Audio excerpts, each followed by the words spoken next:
Le cinéma, la littérature et la danse également, avec aujourd'hui sur notre plateau le chef de file de la danse contemporaine tunisienne, Rojdi Belgasmi Zoufri. C'est une performance en solo de danse contemporaine, donc autour du Erbour, j'espère que je prononce bien. Tout à fait. Qu'est-ce qui caractérise au juste cette danse ?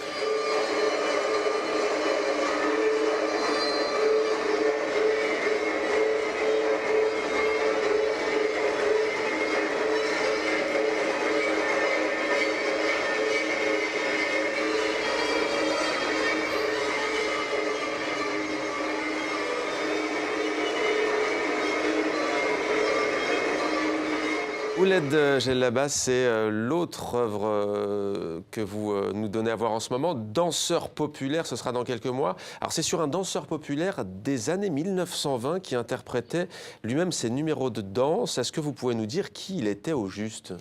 Alors, dans les années 20, il n'y avait pas des danseuses. Il y avait des hommes qui jouaient ou qui dansaient ou qui interprétaient des femmes. Ouais. Donc, il y avait des hommes travestis qui dansaient un peu à la Médina de Tunis. Donc, c'était toléré, ça existait d'une manière naturelle et tout ça.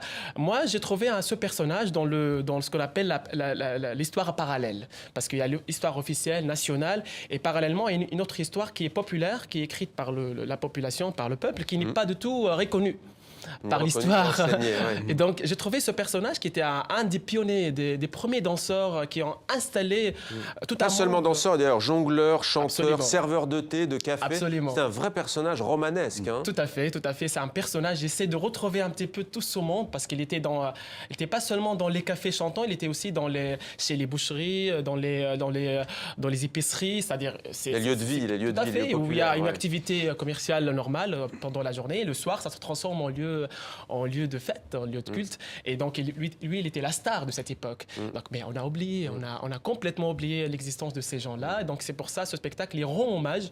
Et il parle de la question du genre.